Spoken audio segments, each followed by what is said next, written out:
Bones tardes. M'assau al Jaer.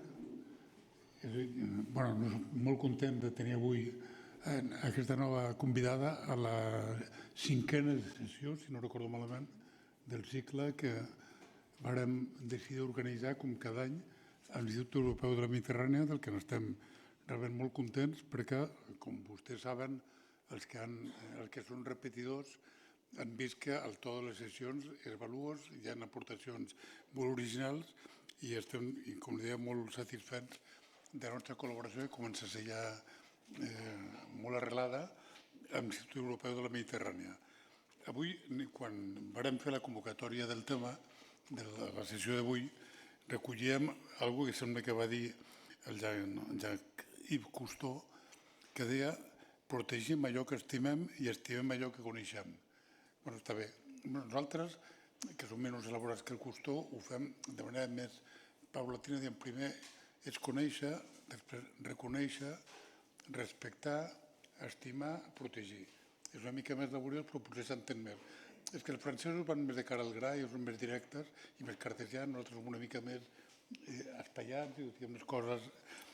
Bé, la qüestió és que conèixer és el requisit previ per estimar i estimar és la condició que afavoreix la protecció i és instintiu i universal a totes les cultures, a tots els territoris i no només a la Mediterrània.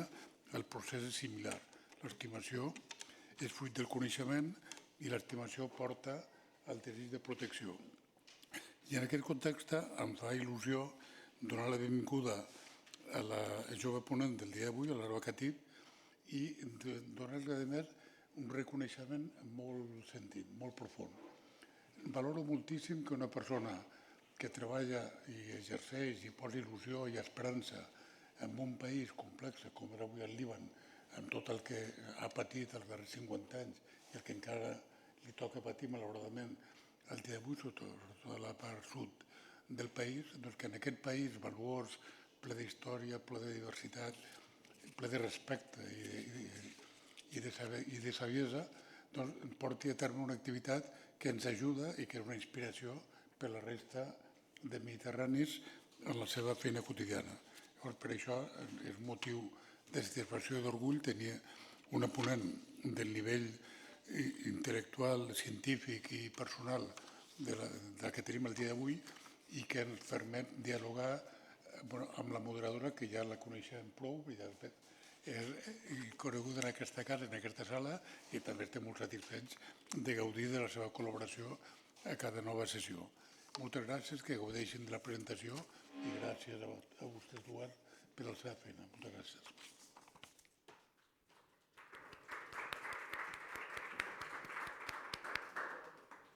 Hola, bona tarda. Ara passaré a l'anglès per la nostra convidada. I'm going to switch to English. Thank you so much for coming over. I love today's subject because, particularly in the context of the Mediterranean, I think the quote that he just mentioned from Cousteau, the famous, we protect what we love what we know, is really at the heart of your work. It's at the heart of ocean literacy. And yet, I think in the Mediterranean, we often think we know the sea. We are peoples, especially coastal peoples, who have grown up culturally and socially really integrated into the sea. We have myths, we have also such a diversity of cultures around the Mediterranean basin for such a small basin.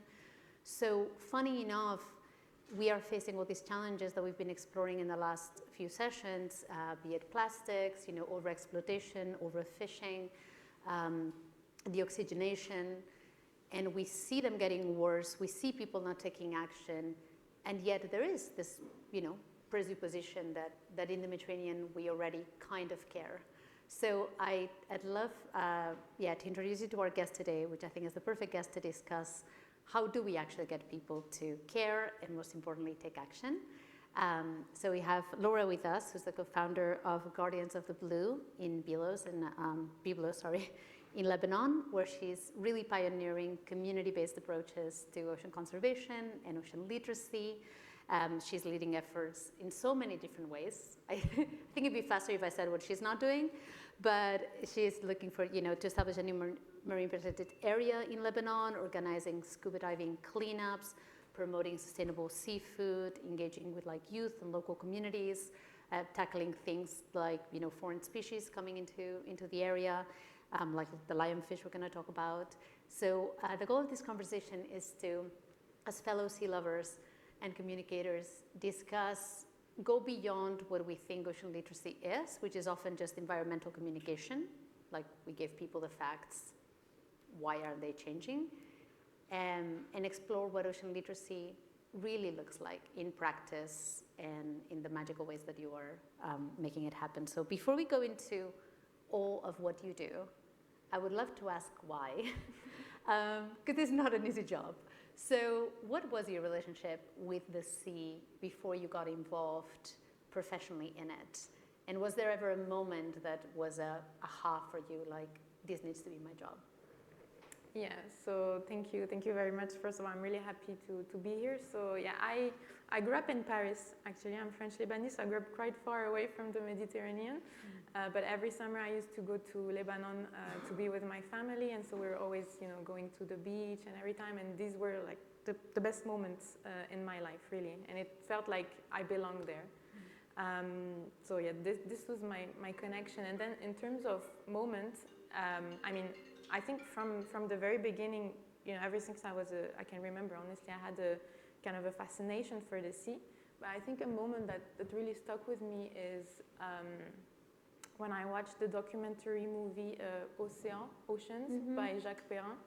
It came out in 2009, so I was 12, and I remember that I was really mesmerized. I was really fascinated when I was watching it, and at the same time I felt really, really strong emotions, like kind of the strongest emotions I felt, because there's beautiful images in this movie, but there's also really violent images of the human impacts on the sea, and there's really violent pictures of overfishing and illegal fishing and pollution. And I remember, like, after watching this, there was like a really, really strong feeling and a kind of a certainty that, okay, I need to do something to change this. Really. In a way, you're proof of your own practice. Ocean literacy worked on you. Yeah, exactly. It works, people. Incredible. Changed the course of your life, because if I'm not mistaken, actually you were kind of more involved in development economics before. So it's not like a lot of people end up doing what you do through marine sciences. But how did you go from, mostly working on development economics to working in sustainability, and how has that transition been? So even though there was this connection for me since I was a kid, you know, in high school when it was time to choose a specialization, so in France it was either science, socioeconomics, or literature. And I didn't really like science in high school, and I had a really, really good socioeconomics teacher, and at that point I was thinking, I need to understand how the world works if I want to change it. So then I continued with socioeconomics, and then in university I did a bachelor in economics, which was, at the end of it, I was completely drained. It was very theoretical, and I felt really lost. I felt, okay, what am I doing, actually? So I took a gap year after this bachelor to try to, I don't know, to find what am I going to do. Fair. So I went to Lebanon during this gap year. I got involved. I kind of entered the NGO world, so I got involved in a farmer's market, and I learned that I really liked project management, and I was volunteering, etc. So that was really nice, and it's also the time where I met the man who is now my husband, Samuel, and he's a scuba diving instructor, and he spent his whole life by the sea. So that's kind of like how it started to bring me back to the sea. But so after this gap year, I did this master in development economics, and I got specialized in project management. So I learned a lot about NGOs and you know, development projects, etc. And then at the end of the masters, when it was time to do an internship, you know, I was thinking, I was talking with Samuel, and he had some ideas around lionfish. So lionfish, it's an invasive species which came from the Red Sea to the Mediterranean. It appeared in 2012 in Lebanon. It was the first place where it was recorded. And so he's been hunting it since 2017. And so he had some ideas, you know, to do something about it. And so we thought, okay, why not, you know, create an NGO, and this would be my internship. And so that's how it was created. Amazing. Actually. So that's how it was created. So, you know, we made the NGO like that. And that was in Biblos, right? And that was in Biblos. Actually, I think we have a photo of Biblos just for context. I think it's photo number 5, la 5, si la poguéssim posar, just to give people some context of like, it was born here. Yes. By here for it. Oh, God. This very beautiful city of Biblos. So that's how it was created. So then we started our activities in March 2021. So when we started, I did a lot of research. I did a really extensive literature review to try to understand, the context that we were in, what we can do in Lebanon in general and in Biblos.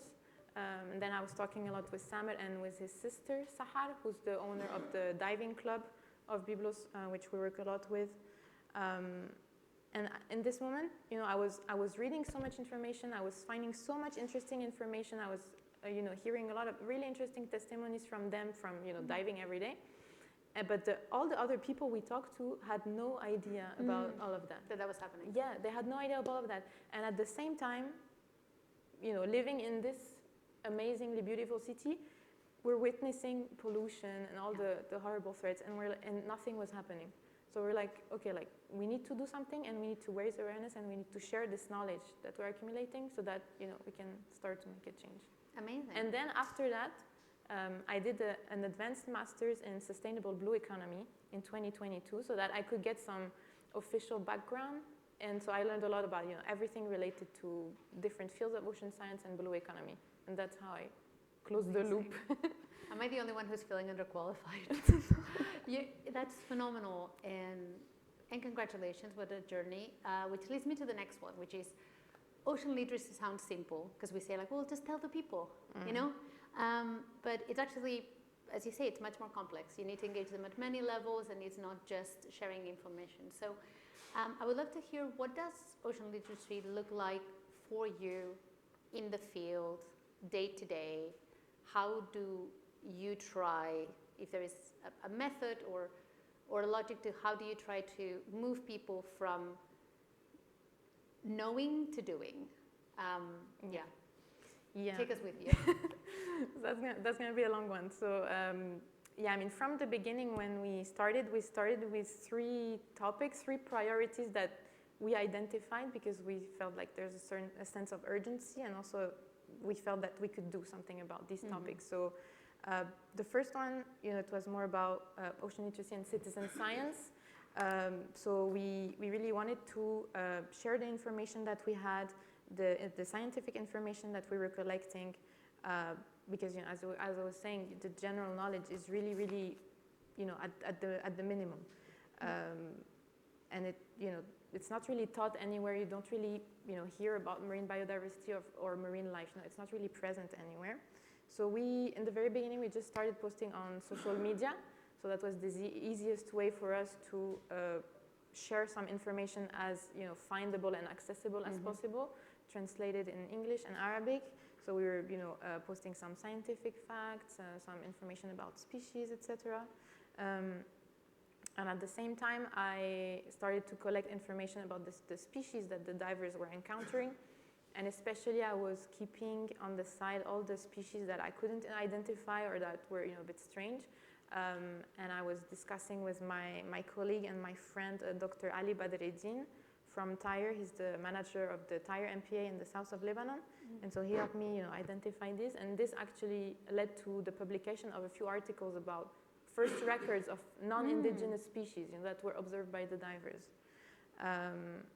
And so also, as I was saying, and I think we can put the picture on the lionfish in the very beginning. Yes. Yeah. I think maybe it's picture 6. If we could share it. Yeah. Yes. So in the very beginning, we started with, the lionfish invasion. So Sam and my husband, he's hunting it. That same picture. He's hunting it almost daily, and he's selling it to local customers and local restaurants and fisheries. And in the very beginning, so when it happened, so it was first recorded in 2012, and then when we started in 2021, no one really knew about this fish. People were a bit scared of it with the spines and everything. And there was really no knowledge about that. And we know it's hard to change the habits of people, you know, you try to eat this new fish and everything, like when you know the fish that you like, you're not really going to try to eat a new one, you know. But so summer was, you know, hunting every day like that, and then just talking to people, telling them, yeah, okay, this fish, it's invasive, and it's threatening our native species and the species that we eat, and it's very abundant. It's eating all the other species. It's reproducing very fast, but it's also really healthy. It's full of omega-3. It's full of lean proteins, and it's freshly hunted by him. So all of these arguments, he started to convince more and more people to eat it. And with the efforts of other initiatives in Lebanon, now, you know, I think more than half of the population know about lionfish. You can find lionfish in the supermarket, even. And so it really, you know, it shows how ocean literacy can shift also, you know, consumption behaviors and, you know, like that. So this is one of our pillars. And then for the third pillar, we started doing underwater cleanups. So I think we also have a photo of that. It may be 9. So we started doing underwater cleanups with the divers who were coming at the diving club of Sahar and Samer. Because, I mean, as a diver, when you dive, you see the trash on the floor, and you see it pile up, and you see it floating on the surface, and you see animals die from being entangled in ghost nets or from having eaten too much plastic. And so to, you know, shift this knowledge and this understanding into action, we decided to organize underwater cleanups, you know, in a very easy way. Some of them is just in their regular dives, you know, we give them gloves or a bag, and they just, you know, take the trash with them as they dive. And sometimes we organize big cleanup events, mostly in the harbor of Byblos. So it's there, and also the other picture. So it's a beautiful harbor. It's a medieval harbor. It's part of the UNESCO World Heritage Site of the ancient city of Byblos. But then it's filled with trash. So, you know, I mean, it's not only people littering, it's also, you know, with the storms and the currents. So, I mean, it's just so sad to see that. So we organized some big cleanup events. In there, the divers were, you know, collecting all the trash on the seafloor, and the fishermen, you know, were helping us from the shore to lift it up. That's amazing. I think we have another 10. Slide 10 should have more photos. Yeah, that's the one after. So yeah, and so far with the cleanups, we removed 4 tons of marine litter from the seafloor of Byblos. So I'm very happy about that, even though we're not fixing the problem, but still, you know, it's better to remove this. And so for the last, you know, part of this answer, and I think kind of ties everything up together, I want to talk about this project that we've been doing since last year. It's a project that was born because there's a friendship pact between the cities of Saint-Jean-Cap-Ferrat in the south of France and Byblos. And so both cities have a youth municipal council. So it's they're both made of kids between, you know, 12 and 17, and they're you know, discussing about the governance of the municipality and everything. And so the idea of the project was to do some workshops for the youth, mixing theory and practice about the sea. Because in Saint-Jean-Cap-Ferrat they have an amazing place called l'École de la Mer, the School of the Sea. Really amazing place, and so we got inspired by that, and so we were doing the workshops, and they were doing the same in Saint-Jean-Cap-Ferrat, and then we were, you know, comparing and discussing, you know, the differences and everything. So for the first workshop, we talked to the kids about, you know, marine pollution and its impacts, and then we went on the beach and we did this the cleanup there.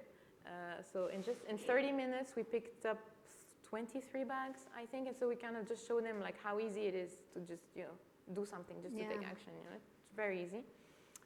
For the second workshop, we went at sea and we collected some plankton with a plankton net, and then we observed it with the microscope at the school, and we explained, you know, the importance of plankton and everything.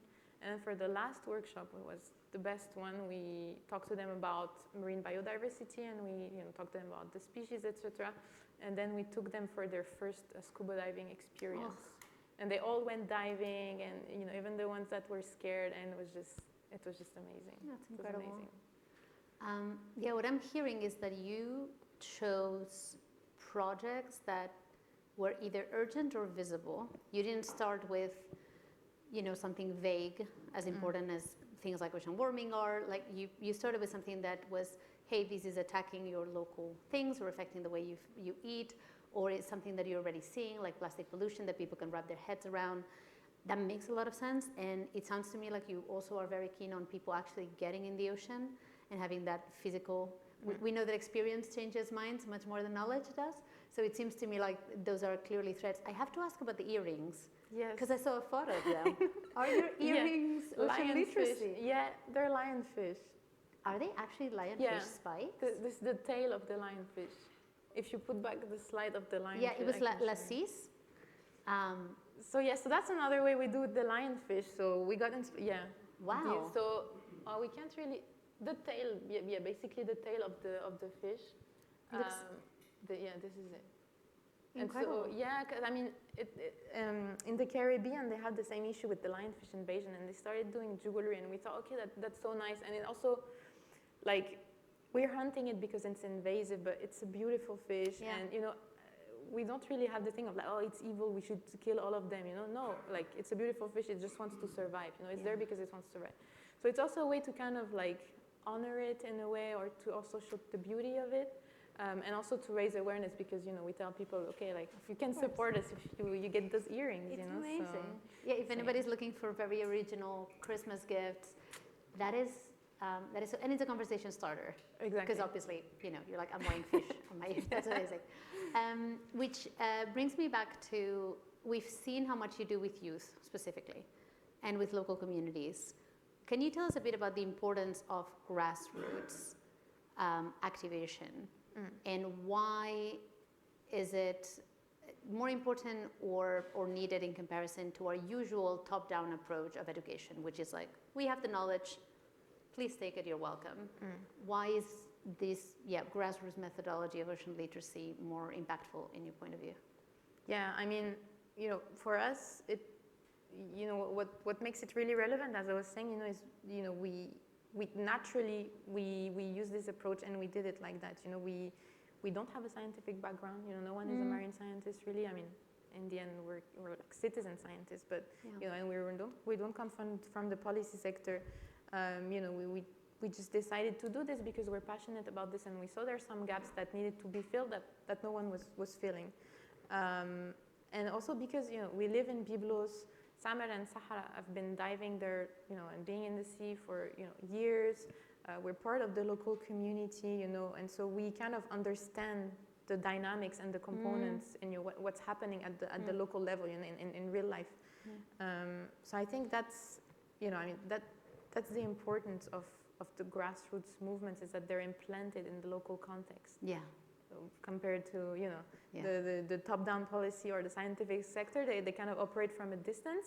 So it's also needed because sometimes, okay, you need this strategic global vision, but then, in my opinion, to have real impact, you need to be, you know, on the ground and on the local level, you know, to really have some impact, because the top-down approach, you know, it's usually quite disconnected actually from reality. And also operating in silos, you know, the local context is something complex, it's something, you know, multidisciplinary. And especially when you talk about marine conservation, you know, everything is interconnected. You can't just, you know, tackle one approach, you know, it involves such a range of stakeholders and fields, you know, marine conservation. Like, okay, there's all the different fields of marine science, but there's marine archaeology, there's marine social scientists, there's anthropology, sociology, there's all the economics, so there's the fisheries, the coastal tourism, the water sports, you know, that there's just so many things together that you need to have this, you know, this holistic approach, I think, for it to make sense. So I love that. I love that this idea that silos are actually that abstraction is a privilege of separation. That, like, you can only pretend that things are abstract and disconnected when you're not in it. Be it like a forest, be it a community, be it politics, right? Like, it's really easy to. We see it all the time with the Middle East. Like, why won't they ABC? Like, have you spent more than 10 minutes? Of course, reality never works that way, but we get to pretend it does in ivory towers. And so this idea of like grassroots forcing a holistic, which is actually an environmental perspective. Yeah. Like it's an ecological perspective. Exactly. It's like we talk about biodiversity in sense of nature, but like cultural biodiversity is the same, and you need it, and you need to navigate it because we don't live in monoculture. So I think that's really beautiful. And what do you say about having the local context too? Because communication is fully context dependent. If you and I, on se met à parler français, you're being understood because you understand that if you speak in Arabic in this room, maybe most people won't understand. And yet when we talk about communication, we often want to iron out the wrinkles that are actually where most of the magic happens, which leads me so perfectly to the next question, which is exactly about this holistic approach. So you seem to be doing a lot of very disparate things, from like jewelry to biology education and plastic removal and also local engagement. How do these dots connect for you? How do all these different initiatives complement each other? And is there one approach that has emerged for you as being distinctly effective? So I mean, for us, it just kind of made sense because as a scuba diver in the sea, you see all of these different things. I was saying, you see the trash, you see the non-indigenous species, you see the effects of climate change. So you really have this vision of all these different things that are bad. So it just made sense for us to do all these different things. Also because we had the capacity to do something about it. So that's just why we started, and it's just. We just wanted to share our passion and to share this energy with the people so that we can try to make a change. I mean, my goal is really to make marine life and marine biodiversity and oceans just a part of normal daily life, just to make it just in the normal culture. But I think in terms of engagement, people react to different things and they resonate with different things. So I think that's also why it's nice that we have so many different approaches, because some divers will really want to participate in cleanup. Some divers will absolutely not want to participate in cleanups. Some people will be interested about learning about species. Some people will be scared of some species.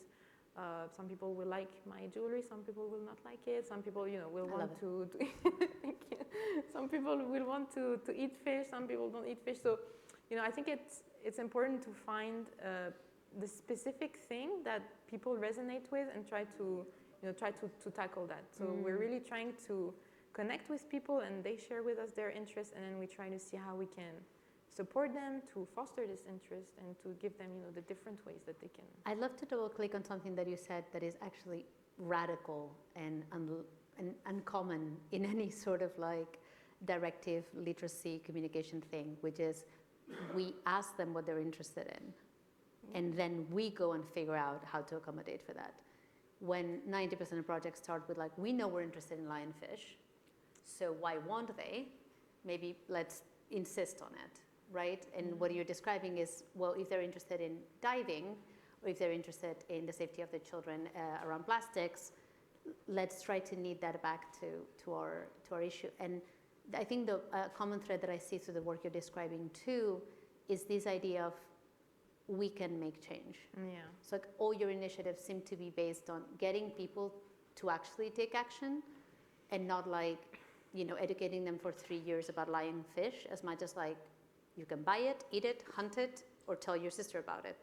But you can do stuff. Yeah. And we won't indulge the idea that we are not powerful, which I think is also, really refreshing and rare, because ocean literacy can often lead to the opposite.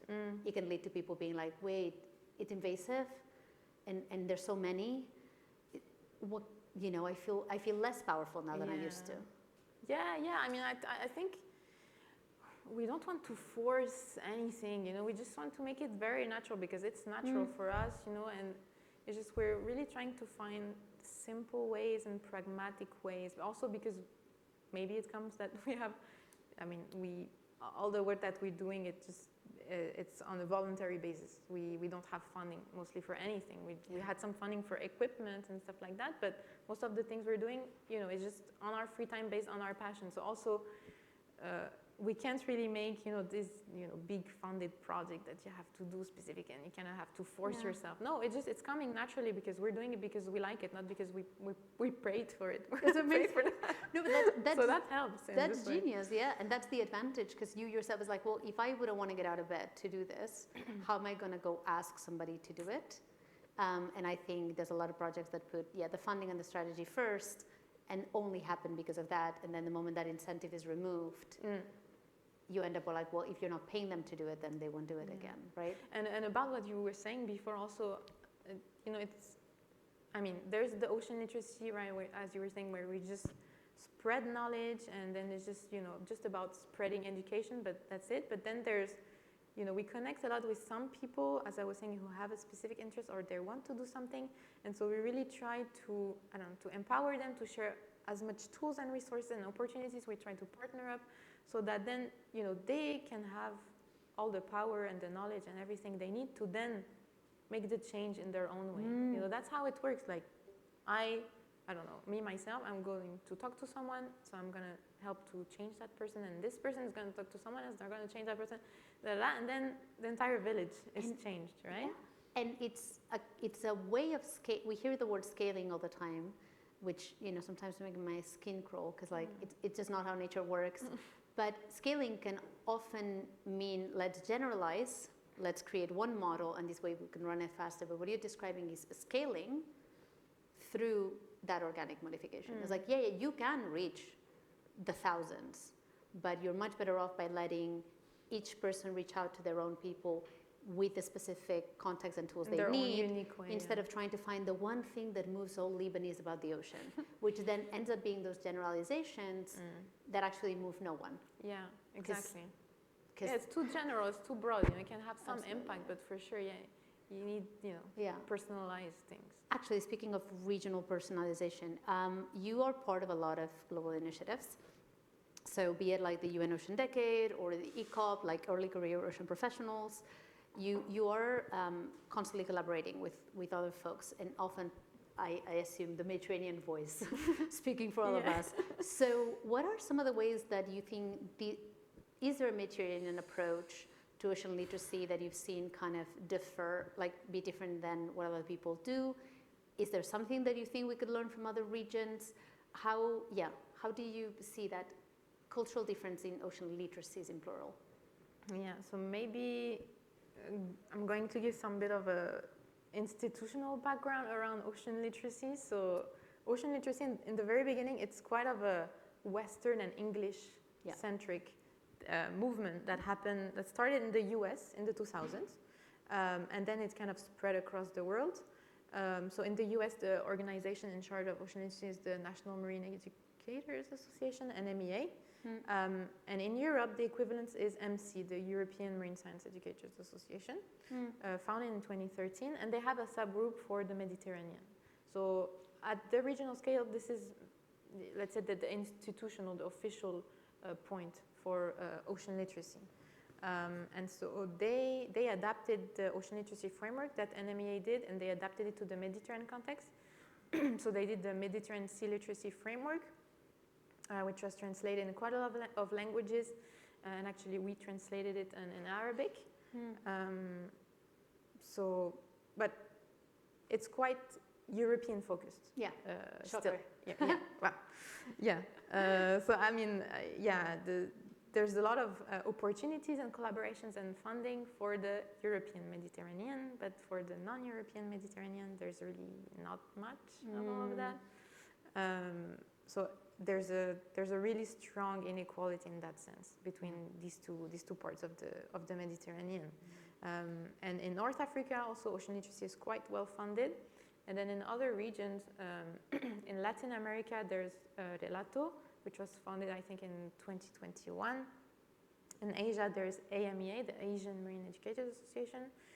And in the Pacific, there's IEMed, the International Pacific Marine Educators Network. And in Africa, I don't believe there's such a cross-national network, but we have an ocean literacy hub in the ECOP program for Africa. So I think in Europe, ocean literacy, I think it's been linked with strategies and policy, and I feel like it's really starting to be more and more included in like high-level things. But in other regions, it hasn't really been the case, except in North America, I think. So in this regard, the European Mediterranean, I think, is doing pretty well in terms of ocean literacy, honestly, compared to other regions. But then, as I was saying, the rest of the Mediterranean still has a long way to go, even though there's some really interesting initiatives. That's what I was going to say. I think, ironically, there's spaces with the word literacy gets used a lot in policy and, integrating into European funding schemes. And yet, if you stop anybody on the street and say, especially here, like, ALFABETIZACIÓN OCEÁNICA, I don't, even people who like the ocean, I'm like, But isn't it also translated in cultura? Exactly, Oceánica, yes, right? cultura. And that's the other thing about, but it's a perfect example of the importance of context, right? Alfabetización, which is basically alphabetization, like teaching somebody how to read, it comes across as really condescending, and also in the context of nature feels really off. But if you just say ocean culture, then we could think, sea shanties. And so the truth is, I think we need to get comfortable with the idea of calling it different things for different communities, instead of trying to call it, if it needs to be cultura marítima in Catalonia, let's call it that. If in the Atlantic it needs to be called something else in Basque, let's call it that.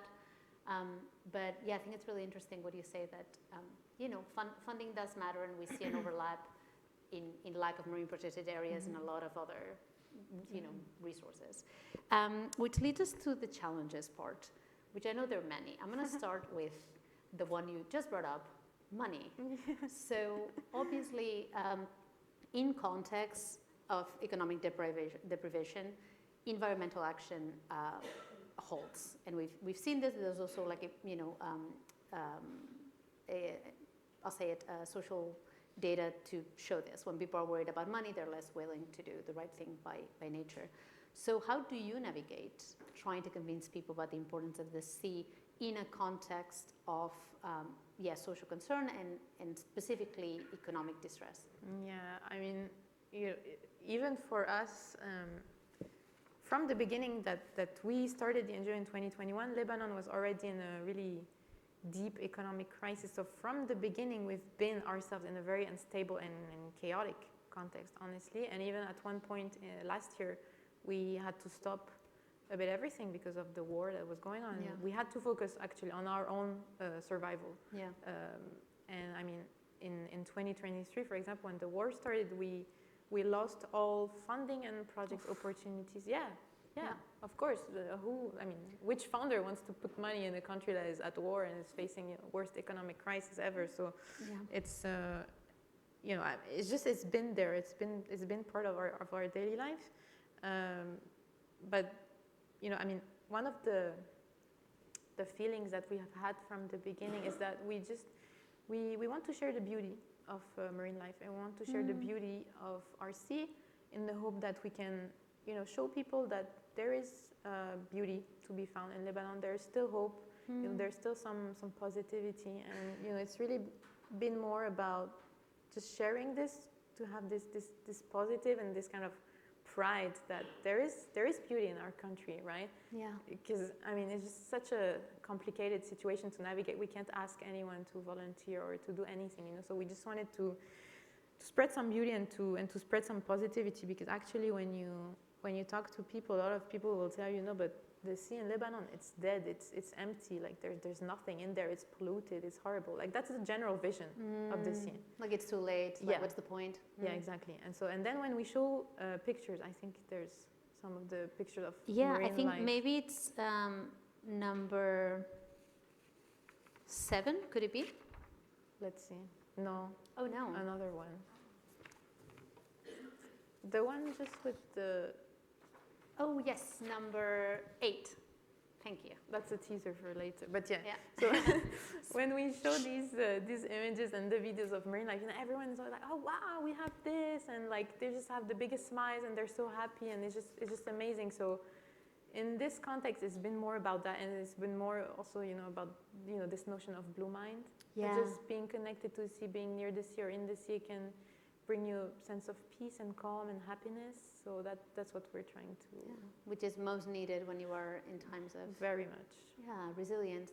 That's a beautiful thing, and I think it also taps into what I was saying I hear so much through your work. It's this idea of hope and action, and that's where the local context really matters. Because you can say, our country has been in this geopolitical turmoil, or we can't control the actions of other countries, but when you say, yes, but you can control what's happening on your harbor, that can actually be not only not too much of an ask, but a really empowering thing for folks who are very naturally losing their sense of agency.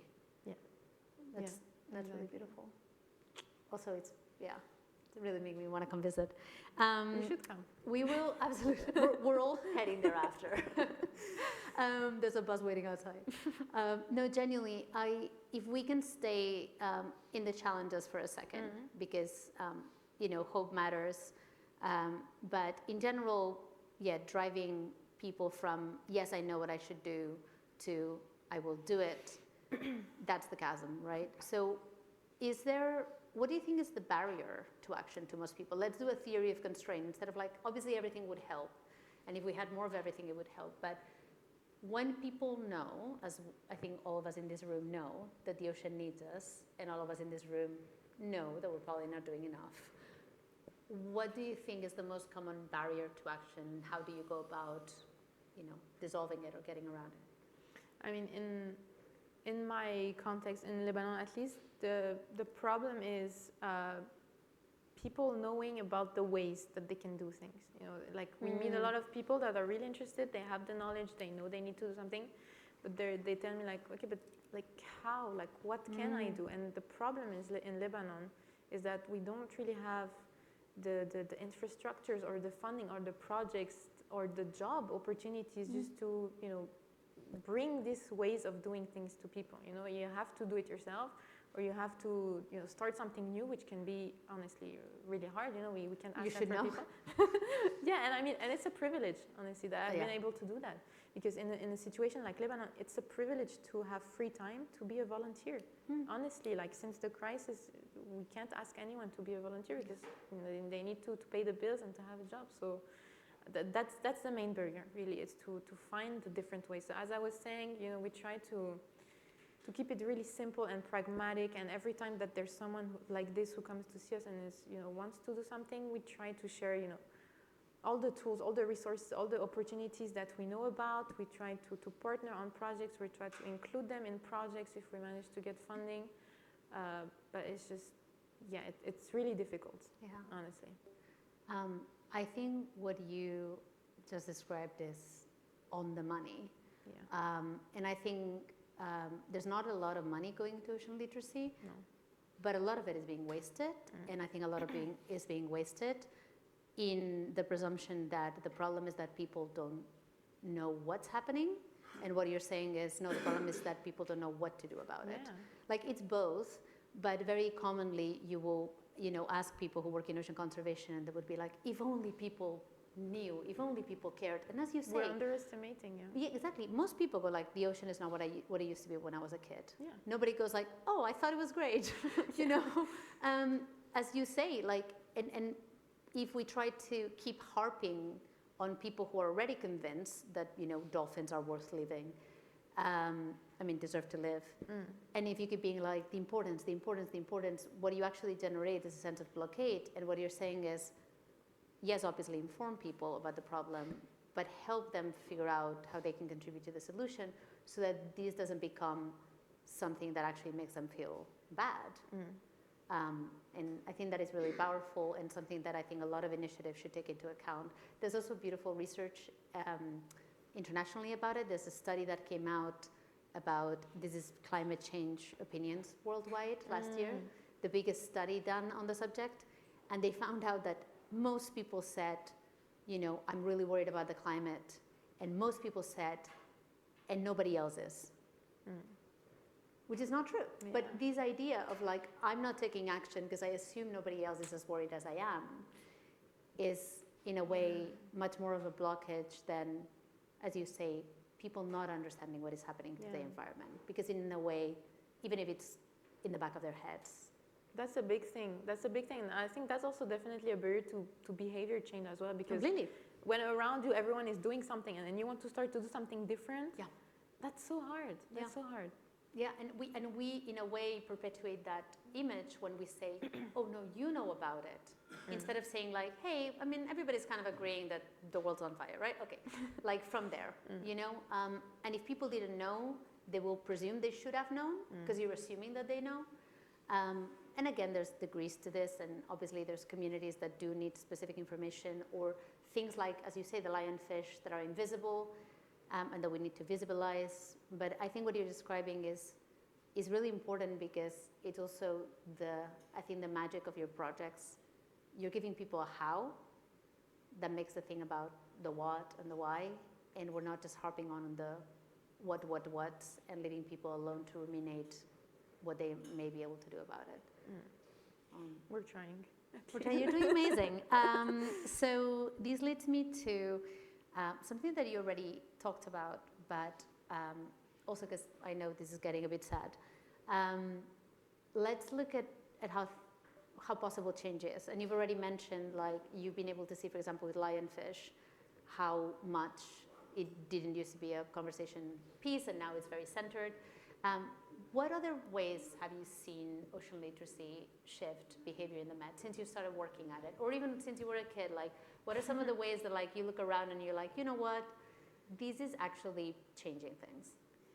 Yeah, I mean, since I'm a kid, I'm not sure, because I wasn't really checking what's happening, I think. But, I mean, because when I started, it was right after COVID, and it was right at the beginning of the UN Ocean Decade. And so there was really this big shift in having so much online opportunities. And I think this changed so much things, because suddenly we had, you know, workshops, webinars, you could connect with people from all over the world. And that's also how I got, you know, invested in, you know, the ECOP program and everything. So I think this in itself, it led to so much opportunities, and it really helped, I think, to strengthen the network and the community of ocean literacy.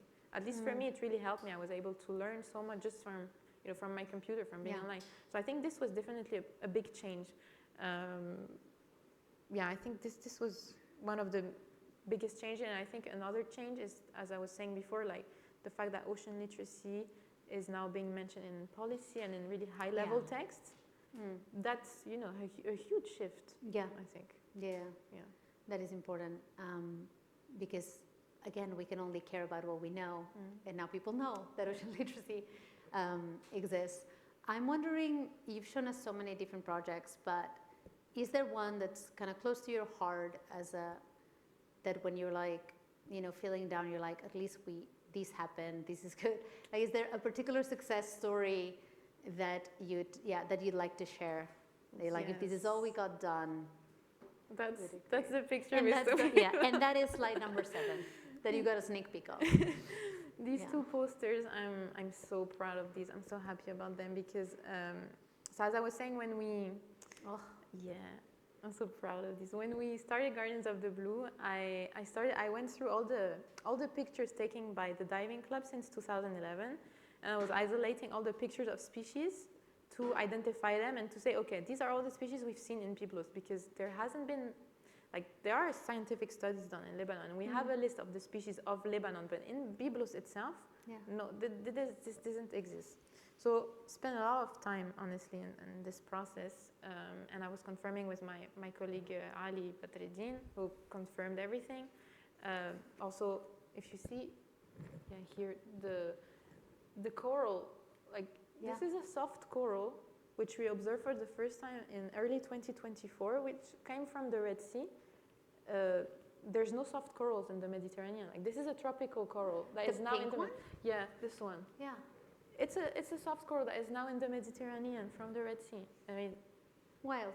Yeah, it's very crazy. So I'm really proud of them, because also there wasn't any visual representation like this of marine biodiversity in Lebanon.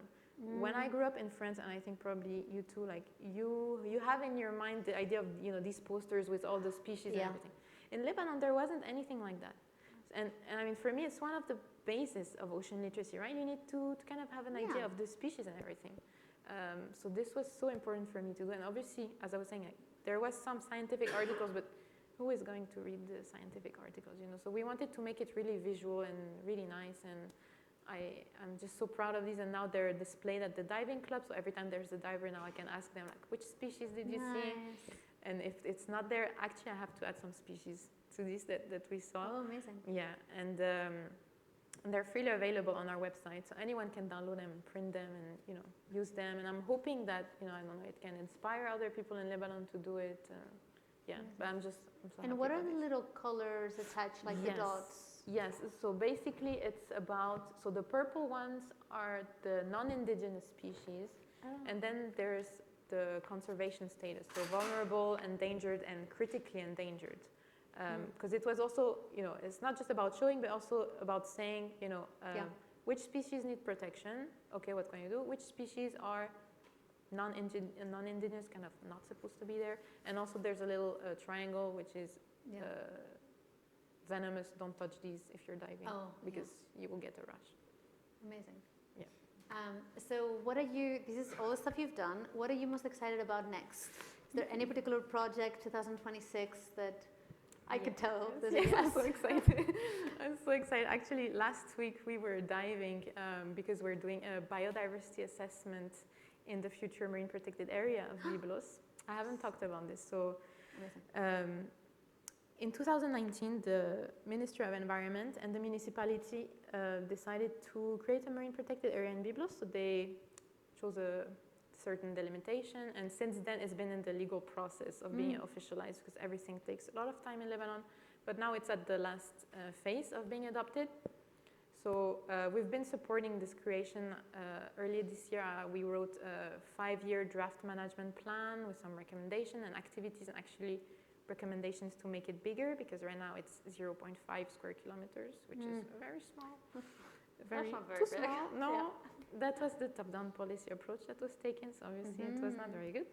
But anyway, and so last week we've been doing some dives. So we got a training in scientific diving, so that was amazing. So we went diving and we were, you know, taking notes and looking at all the species, all the habitats and everything. So this is going to lead to a report which, because also when they chose this delimitation for the APA, they didn't do a scientific assessment in the area, which should have been done.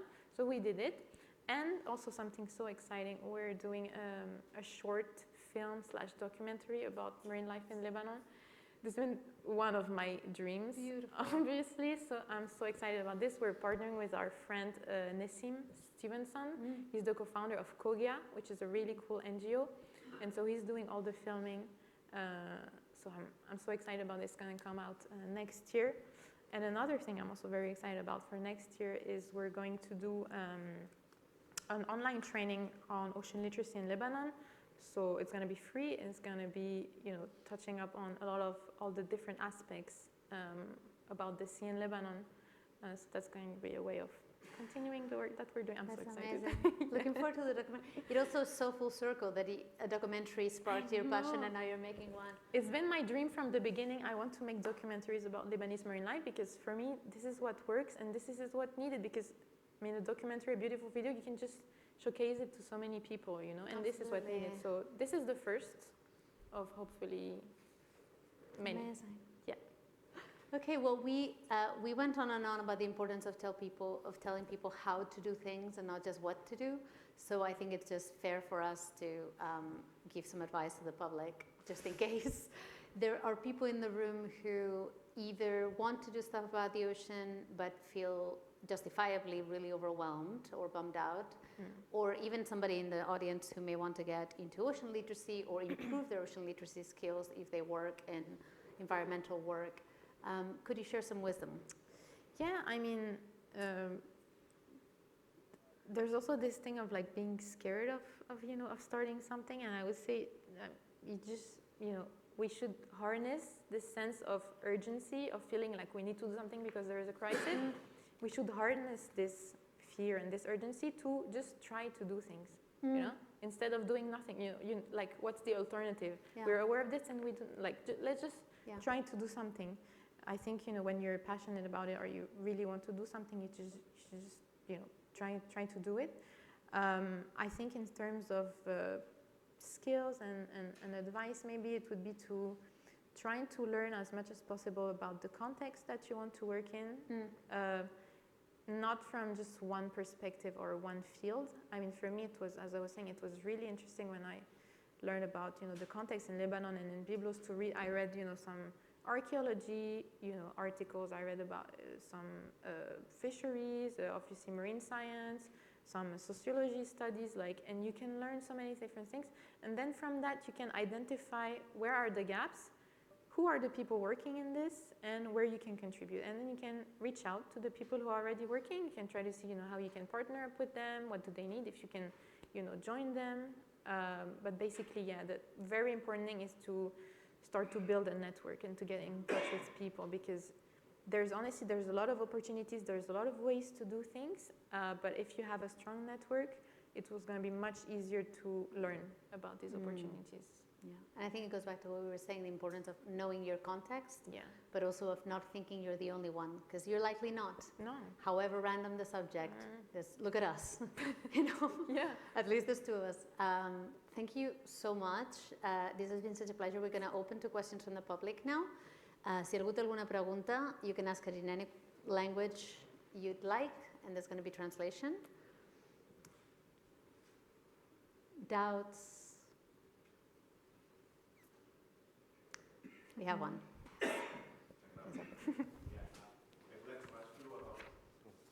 Thank you.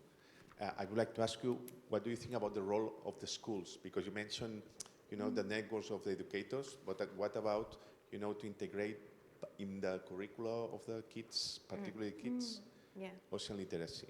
Yeah, that's a good point. We didn't talk about this at all. Right. And actually, thank you. Yeah, a lot of the ocean literacy started around actually traditional education and the blue curriculum and blue schools, and that's definitely super important.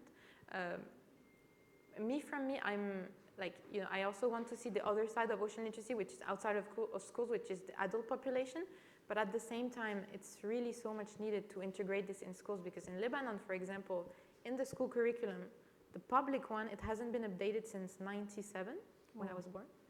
So it's like, how does this work? It doesn't work like that. And so, yeah, definitely, teaching about the kids, including this in schools, doing fun activities. And it's also what the School of the Sea is doing in Saint-Jean-Cap-Ferrat, and it's so important. It's my dream to have something like that in Lebanon, actually, where I can just bring the kids, and just like the workshop that we did with the youth, they were so interested and they were so happy to do something. And they know actually much more than we think. So it's just and if there's any teachers in the room that are like, I'd like to bring some more blue into my school, there is the blue school networks in Europe in particular, which is very active in Catalonia too, and there's resources that you can access and curriculums, or if you want to lobby for it to be implemented on a kid's school, please. So like, say, blue schools, it's what it's called in the European context. Yeah. Amazing. Any other questions? Amazing. Hello, thank you for the wonderful discussion.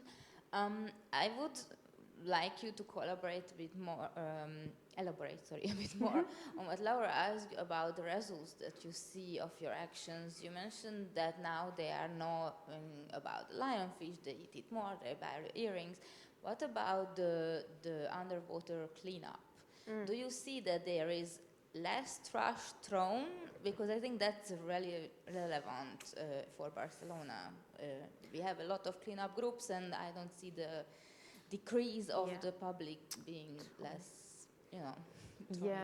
I mean, like I was saying, in general, cleanups, we're just trying to do something about the symptom, but we're not fixing the cause. So honestly, I don't think cleanups have a really big impact. I mean, for underwater cleanups, for me, it's really important, especially in terms of entanglement and plastic ingestion from animals. But it's not solving the problem of people littering, for sure. It's not. And in Lebanon, there's actually, like in terms of NGO and work done for marine conservation, there's a lot of cleanups being done. So there is awareness, but I mean, in general, people still throw their trash from the car or at the beach. So I think it goes beyond what an individual or an NGO can do, honestly. I think it is at the political level at this point. Like, for example, in France, when I was a kid, it was like that. And then there's been so much policies and fines and everything. And then it started to change, and it's still not perfect, but I think it obviously, it depends on the expectations about what a cleanup can do, because I do think cleanups can be a great ocean literacy tool in themselves, in the sense of like, you bring people to see the problem, they at least are doing something, and while they're doing it, they get told about the importance, and so as like a first kind of way to get in touch with this, in a place that is like relatively positive, I think it can be useful, but I agree that the problem is that they get sold as the solution. And when they do, it's really problematic, because first, it disincentivizes people to do other stuff, because they see it and they're like, oh, but the trash is getting picked. Yeah, so I can still throw it. It's also, again, if we look at behavioral science, when we see people do good things, sometimes it makes us act worse, because we're like, well, somebody's on it. So it's a delicate thing in ocean literacy. It's never like in or out. But I think it also goes to what you were saying about the how. Maybe in the case of plastics, we need to change the how and have either the courage or the leverage to say, this is a policy issue. Yeah. And these will have to do with the way you vote. Or in the case of France, for example, this will have to do with changing culture, making plastic look like something that you would be frowned upon if we were having this conversation and you know, using single-use plastic, because you'd be like, well, they're hypocrites. Or tapping into, one of the best examples that I've seen is doing what you did, which is let's ask people what they care about. So they did that, and people said, I care about my health and the health of my children. And then you can talk to them about plastics through that lens, and it's much more efficient. If you say to someone, oh, no, this is going to go into your breast milk, and this is, you know, going to stay in your children's bodies forever, people are much less keen to bring plastic into their lives. And so sometimes there's no easy fix, but I think it's a combination of, yes, let's do beach cleanups, but let's not call this the solution. Let's point out what other solutions are available, even if they're difficult. And also let's listen to people and maybe tap into their genuine concern and not just about the physical, because in Barcelona we have it a lot. We're like, oh, it's just ugly. But you're like, no, because you go to the beach and you're like, oh, what a pity. But that is not enough it's not half as energizing as the idea that this pollution could affect our health, for example. But yeah, really good question. Any others? We still have time. Thank you. Of course. We still have time for one last one. Maybe I repeat. It's not a question, it's a kind of suggestion, Laura. I think it was really good to have this guide that you mean, but we have created the participatory guide of the beaches in Barcelona. We engage people on taking their own pictures, and now we create a book. And in that book, there are all the pictures from the volunteers, and they are very proud of creating something collaboratively. And I was thinking that maybe you could do something like this also in Biblos. So you're asking divers? Yeah, or just divers on the coast or also, snorkelers. And there are some, they are quite young. And we put only the main species, because we found more than 700 species now in Barcelona. And particularly people are really proud when they see seahorses, for example. They are very, wow, seahorses in Barcelona, wow. But the fact that they are part of the book, they enjoy it a lot. And they are really proud of creating something collaboratively with all the people involved in that book. That's very beautiful. Yeah, I would love to do something like that. 'Cause that's all about, you know, citizen science, right? And that's another way to involve people to actually do something. And, you know, if you have this in mind, okay, I'm gonna find species to take pictures of, and then you notice more things. So that's definitely something I would like to do. It's a really great project. Amazing. Thank you for your questions. Thank you so much for all your wisdom and example. I think we remember to take our context into account, to remember hope, and to follow your work and anything you do next. So thank you. Thank you so much.